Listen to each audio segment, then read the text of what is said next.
August 1st, 1983. A day that began like any other but would end in fear and confusion. Helen Bazetta, a devoted mother and stepmother, never showed up to her nephew's christening. Her car was gone, the door to her home unlocked, and groceries left scattered in a kitchen she always kept spotless. Within hours, her family realized something was terribly wrong. Where had Helen gone? Who could have taken her? And why would anyone want to hide the truth about her disappearance? Tonight, we dive into the chilling story of Helen Bazetta, a woman whose life was full of love, but whose final days would become a mystery that haunted her family for years. Helen was born in 1944 in Detroit, Michigan. Her early years were marked by the ordinary struggles and joys of a young girl growing up in the bustling city. After high school, she met Thomas Copeland, a man she would marry, and together they welcomed a son, Thomas Jr. in 1965. Life with Thomas was far from easy. According to Thomas Jr., his father's violent outbursts created a tense home, leaving Helen to navigate the difficult terrain of marriage while caring for their child. By 1974, Helen made the difficult decision to divorce Thomas, taking her young son with her and setting out to raise him on her own. Despite the hardships, Thomas Jr. remembered how Helen always put her son's well-being first, finding work at the Chrysler automobile plant as an assembly line worker to provide for them both. It was at Chrysler that Helen's life would take a new turn. She met John Bazetta, a man 10 years her senior, a widower with 4 children, whose first wife, Joan, had passed away from cancer in 1980. John worked in management at Chrysler, and despite their short acquaintance, Thomas Jr. recalled only having met John twice. Helen announced that she and John were set to marry. Their union in 1983 blended their families. Helen and our son, moved into John's home in Warren, Michigan. While most of John's children had already left home, his youngest son, Joseph, still lived there at age 17. Helen spoke openly with Thomas Jr., telling him John was the love of her life. Life in the Bazetta household seemed peaceful at first. Helen immersed herself in her new family, taking up hobbies introduced by John, including golfing and enjoying vacations together. She left her job at Chrysler to dedicate herself as a full-time mom to Thomas Jr. and Joseph. But beneath the surface, tension simmered. Thomas, now 18, felt the strain between himself and his stepbrother Joseph, whose rebellious personality clashed sharply with Thomas's own. Joseph was into punk rock, wearing makeup, spiked hair, and leather jackets with handcuffs, a stark contrast to Thomas's disciplined, reserved nature. To avoid conflict, Thomas chose to join the Air Force, leaving for Germany in July 1983. However, the tension between Helen and Joseph persisted. Their differing lifestyles and values caused friction. Helen, a devout Christian, disapproved of Joseph's music and appearance, viewing it as immoral. Complicating matters further, Joseph was secretly allowing his girlfriend Michelle, a 21-year-old topless dancer, to live in the family basement. When Helen discovered this arrangement, arguments erupted, with Joseph reminding her that she wasn't his mother. In an effort to escape the household tensions, Helen joined John on a work trip to St. Louis at the end of July 1983. She returned early on July 31st, intending to attend a pre-arranged golf outing and her nephew's christening the next day. But on August 1st, Helen never arrived. Her sister Gwen, aware of Helen's promise to attend the christening, tried calling her at home, but received no answer. Concerned, Gwen drove to Helen's house. She found the door unlocked, the car gone, and groceries left out in the meticulously cleaned kitchen. Panic set in immediately. Gwen alerted the rest of the family and contacted John, still in St. Louis. His reaction was slow, offering little urgency. Meanwhile, the family reached out to police to report Helen missing, only to be told they must wait 48 hours before filing an official report. Refusing to wait, Helen's family organized their own search, retracing her steps in a desperate attempt to find her. 2 days passed with no sign of Helen, officially marking her as a missing person. Investigators began examining Helen's home. Her golf shoes and bag remained in the garage, evidence that she had returned from her outing. Neighbors confirmed seeing her arrive home with groceries on the morning of August 1st. but she left soon after, never to be seen again. What began as an ordinary day had transformed into a nightmare that would haunt her family for years to come. The days following Helen Bazetta's disappearance were filled with tension, fear, and desperate questions. On August 4th, investigators interviewed Joseph Bazetta, Helen's stepson, who claimed he last saw her on the night of July 31st. From the beginning, family members made the detectives aware of the rocky relationship between Helen and Joseph. Their disagreements over lifestyle and personal choices had been ongoing, and some suspected this tension could have contributed to her disappearance. Naturally, this led police to focus on Joseph for further scrutiny. According to Joseph, he had spent the night at a hotel with his girlfriend, Michelle. He insisted he was not at home during Helen's disappearance. Investigators verified their alibi and confirmed that Joseph and Michelle had checked into the hotel around 8:00 p.m. on July 31st. The couple stayed there for a couple of days before returning home, at which point Joseph learned that Helen had vanished. Despite the ongoing tension between him and Helen, Joseph insisted he was genuinely shocked by her disappearance. He explained that he and Helen had come to an understanding. As long as Michelle wasn't present in the house, she would leave him alone. With a confirmed alibi and no history of violence, police cleared both Joseph and Michelle from suspicion. On August 5th, Thomas Copeland Jr., Helen's son, received emergency leave from the military and returned from Germany to join the search for his mother. His arrival brought renewed energy to the family's efforts. The next day, August 6th, John Bazetta returned home. Reports noted that John's initial reaction to Helen's disappearance had been disturbingly calm, showing little concern for her whereabouts. However, once home, he offered his full cooperation, providing access to bank accounts and credit cards in hopes of helping investigators establish a timeline. John's employer confirmed his alibi, further eliminating him as a suspect. Just as hope seemed to dwindle, a major breakthrough came. Police were contacted by the Oakland Mall in Troy, Michigan. Helen's vehicle had been found abandoned in the mall parking lot. The discovery deepened the mystery. Why would Helen, a cautious and responsible woman, end up in this part of town, far from her home and usual routines? The area was not particularly safe, and investigators began to theorize that Helen may have been robbed or kidnapped. Fingerprints lifted from the car, however, led nowhere. With the confirmation that Helen had likely been taken against her will, authorities turned to the local communities for help. People from multiple counties formed search parties, combing parks, wooded areas, and neighborhoods in hopes of finding any clue. Days passed, and despite their tireless efforts, the search yielded no answers. The family's hope began to fade as frustration and fear grew. Then, on August 11th, an anonymous tip surfaced, claiming Helen's body had been spotted at a farm in Harrison Township, roughly 12 miles from her home and not far from the mall.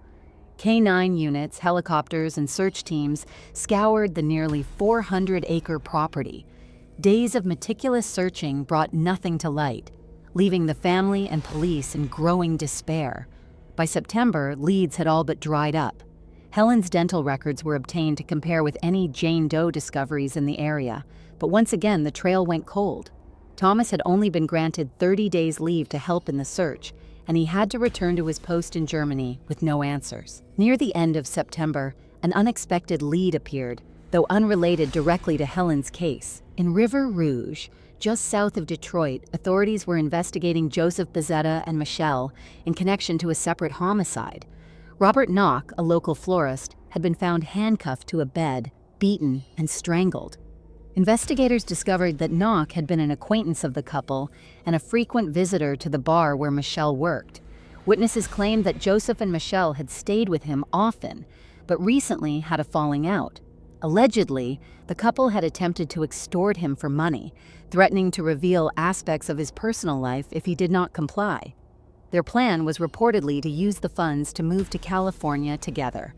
A woman resembling Michelle was reportedly seen at Knock's home around the time of his death. This development prompted authorities to secure a search warrant for the Bazetta residence. A thorough forensic sweep was conducted, with both Joseph and Michelle cooperating fully. Despite the intense investigation, nothing of interest was discovered in the home. Fingerprints found at the scene of Knox's death could not be linked to either Joseph or Michelle. Additionally, the couple had alibis for the day of the murder. They were documented attending a Renaissance fair in Clarkston with a friend. With no evidence tying them to the homicide, they were released. Helen's case, like the Robert Knox investigation, eventually went cold. Life continued for some, but not for Helen's family. John Bazetta remarried less than 18 months after Helen's disappearance, a development that deepened the pain for her loved ones. For years, the family continued their search, holding on to hope that answers would one day arrive. That day came unexpectedly, nearly 5 years later. On April 14, 1988, a man named Glenn Ellsworth read a newspaper article detailing a drug trafficker burying his profits in the woods near Milford, Michigan. Hoping to find hidden money, Glenn ventured into the dense woods, scanning for signs of buried treasure. Instead, what he found would shock him and the entire community. Amid the undergrowth, he spotted a mound of disturbed earth covered with potted plants that clearly didn't belong. Excited at the prospect of uncovering the stash of cash, he began to dig. What emerged from the soil was far from treasure. Beneath layers of black plastic and comforters, decomposing human remains were uncovered. Glenn immediately contacted authorities. Initial examinations suggested the remains belonged to a middle-aged woman. Jewelry found with the body offered clues, as did other personal effects. No shoes were present, but golf tees were discovered in a back pocket, hinting at a familiar hobby. Post-mortem examinations confirmed the worst fears. The remains were those of Helen Bazetta. A case that had begun with unanswered questions and despair now had a tragic final confirmation. Her disappearance, once a haunting mystery, had ended in the grim reality of her murder, leaving a family that had spent years searching for answers to finally confront the unimaginable truth. The discovery of Helen Bazetta's body in April of 1988 finally brought the horrifying truth to light, revealing details that no family should ever have to face. Helen was found handcuffed, with the belt from a bathrobe cruelly wrapped around her neck. The brutality of the scene stunned everyone who learned the grim facts. Once Helen's remains were confirmed, law enforcement turned their focus back to John Bazetta, her widower, for another round of questioning. During this interview, investigators showed John the blanket found with Helen's body. For a few tense seconds, John studied it silently before tears welled in the corners of his eyes. The blanket was familiar. It came from his Warren home. The grief he displayed was not solely for the horrific reality of Helen's murder, but also because the only person with unsupervised access to the house at the time was his youngest son, Joseph. This chilling detail prompted authorities to re-interview Joseph, as well as his circle of friends and family, for any clues that could help them understand the events leading to Helen's death. During these interviews, disturbing revelations surfaced. Relatives confirmed that Joseph had a fascination with drugs and the occult. He was known to wear a black leather jacket adorned with chains and a pair of handcuffs hanging from his shoulder, the same type found near Helen's body. The bathrobe belt used in the murder appeared consistent with one he regularly wore. Investigators returned to the grave site with the forensics team, searching for additional evidence to solidify their case. On a nearby tree stump, fragments of metal and red paint scrapings were discovered. Forensic analysis determined that these fragments matched the paint from Joseph's red Dodge Charger, tying him even more closely to the scene. This mounting evidence gave authorities the confidence to charge both Joseph and Michelle in connection with Helen's murder. On June 15, 1988, the couple was arrested at their home in Waterford, Michigan. Just days earlier, they had married, a fact that seemed almost shocking, given the dark cloud of investigation surrounding them. Joseph and Michelle were assigned separate attorneys and would face separate trials, a strategy the prosecution believed would prevent them from protecting one another by turning the blame elsewhere. During Michelle's trial, she claimed to have been in an abusive relationship with Joseph, but consistently denied participation in the murder itself. Her defense team argued that while she may have aided Joseph in disposing of Helen's body, she did not commit the act herself. Joseph's defense, on the other hand, leaned heavily on a claim of insanity. He admitted to participating in the murder and alleged that Michelle was complicit, portraying their actions as a combination of ritualistic intent and premeditated violence. According to Joseph, he had even attempted to employ satanic rituals to cause harm to Helen, a spell meant to cause her death by plane crash. When that failed, he resorted to a more hands-on, violent method. Trial testimony revealed chilling details about Helen's final moments. On August 1, 1983, Joseph and Michelle had waited for Helen to return home from her golf outing. On Michelle's signal, Joseph attacked Helen with a bat. Once she fell to the floor, he handcuffed her and used the bathrobe belt to strangle her. Joseph admitted that he had applied the belt with such force that he believed he nearly decapitated her. After the murder, the couple wrapped Helen's body and transported both her and her car to the woods, where she was ultimately discovered. They purchased potted plants along the way, attempting to disguise the grave, a macabre effort to hide the crime from the world. Following a 2-week trial in November of 1989, separate juries reached their verdicts. Joseph was found guilty of first-degree murder, while Michelle was convicted of second-degree murder. Both were sentenced to life in prison without the possibility of parole. However, Michelle's defense successfully appealed her sentence, arguing that life without parole was an illegal sentence for second-degree murder. The judge agreed, and she was resentenced to 20 years, eventually being released from prison in 2009. In 2021, Michigan made a landmark decision declaring it unconstitutional for juveniles to receive mandatory life without parole. Joseph, who was only 17 at the time of Helen's murder, qualified for resentencing. In October of 2023, Joseph was resentenced to 40 to 60 years in prison, with credit for 35 years already served, making him eligible for parole. He was granted parole on February 8, 2024, though authorities continue to monitor him closely until 2026. Helen's family fought tirelessly against the release of both Michelle and Joseph, but their requests were ultimately denied, despite the shocking and heinous nature of the crime.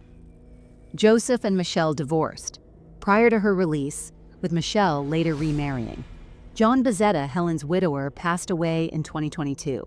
Despite the passage of decades and the release of the perpetrators, Helen's memory continues to live on in the hearts of her family. They describe her as an angel watching over them, her love and influence shaping the lives of those she left behind. Thomas, her son, has spoken about the moral guidance Helen instilled in him, stating that he hopes she would be proud of the man he has become.